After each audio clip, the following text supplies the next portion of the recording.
புகழ்பூத்த கல்லூரியாக மட்டுமல்ல, பழைய மாணவர்களுடைய செயல்பாடுகளால் உலகம் முழுவதிலும் தன்னுடைய பெயரை இன்னும் பறைசாற்றிக் கொண்டிருக்கின்றது. சிறப்பான விதமாக பிரான்ஸ் பழைய மாணவர் சங்கம் 20 ஆண்டுகளை நிறைவு செய்தது என்று சொன்னீர்கள். உங்களுடைய பணிகள் பற்றி சொன்னீர்கள். உங்களுடைய பணிகளுக்கு எங்களுடைய வாழ்த்துக்களை நாங்கள் தெரிவித்துக் கொள்கின்றோம். பாஷையூரை சேர்ந்த டைட்டஸ், இவர் 70 ஆண்டுகளின் நடுப்பகுதியிலே இந்த கல்லூரியில் கல்வி பயின்றவர். கல்வியிலும் சிறப்பான விதமாக விளையாட்டிலும் உதைபந்தாட்டத்திலும் அவர் சிறந்து விளங்கினார். அவர் ஆஸ்திரேலியாவிலிருந்து இந்த நிகழ்விற்காக வந்திருக்கின்றார்.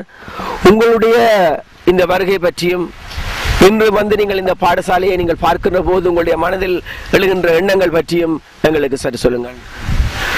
இந்த பாடசாலையிலே படிக்க வேண்டும் என்ற ஆசை எனக்கு சிறு வயதிலிருந்தே இருந்தது.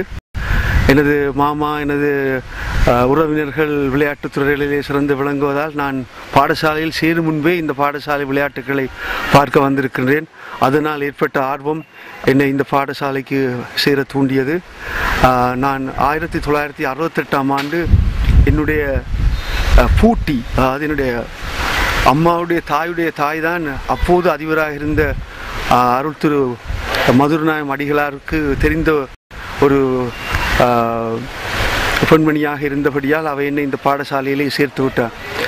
எனக்கு ஒரு பெருமை, நான் தற்போது அதிபராக இருக்கின்ற அருள் திரு ஜெரோ அடிகளாருடன் நான் வகுப்பு மாணவனாக கல்வி கற்றேன்.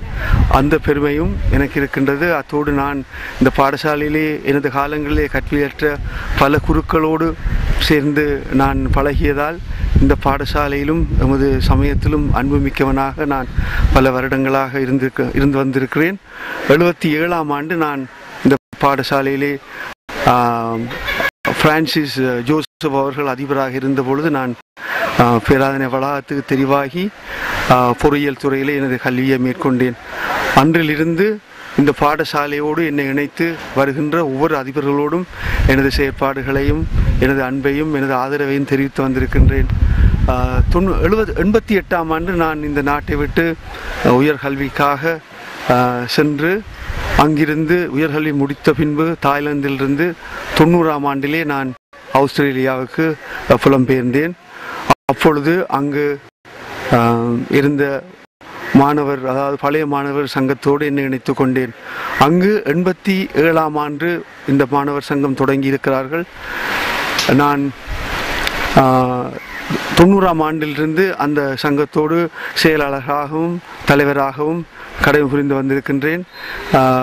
ஃபாதர் பெர்னார்ட் அவர்கள் அதிபராக இருந்த போதும், ஃபாதர் ஜஸ்டின் அவர்கள் அதிபராக இருந்த பொழுதும் எம்மாலான உதவிகளை எமது சங்கம் செய்திருக்கின்றோம். ஃபாதர் ஜஸ்டின் அவர்கள் எங்களுக்கு கேட்டுக்கொண்டது போல நாங்கள் இந்த கல்லூரியின் துடுப்பாட்டம், அதாவது கிரிக்கெட் விளையாட்டுக்காக எங்களுடைய உதவிகளை செய்து வருகின்றோம். அவ்வப்போது நாங்கள் ஏற்பாடு செய்கின்ற நிகழ்வுகளின் மூலம் கிடைக்கின்ற பணத்திலே இயலுமானவரை பத்திரிசார் கல்லூரியின் பெர்பச்சுவல் ஃபண்டுக்கும் சிறிதளவு தொகையை நாங்கள் செலுத்தி வருகின்றோம். தற்போது அதிபர் எனது வகுப்பு மாணவனாகவும் நான் கடந்த வருடம், அதாவது இந்த வருடம் மார்ச் வரையும் நான் தலைவராக இருந்தேன்.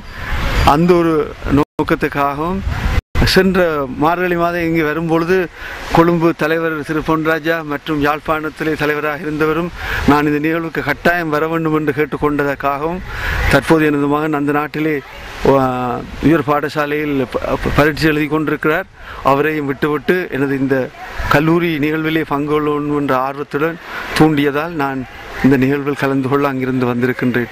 ஏனெனில் இது என்னை உருவாக்கிய தாய் என்றொரு அன்பினால். கேட்பதற்கு மிகவும் மகிழ்வாக இருக்கு.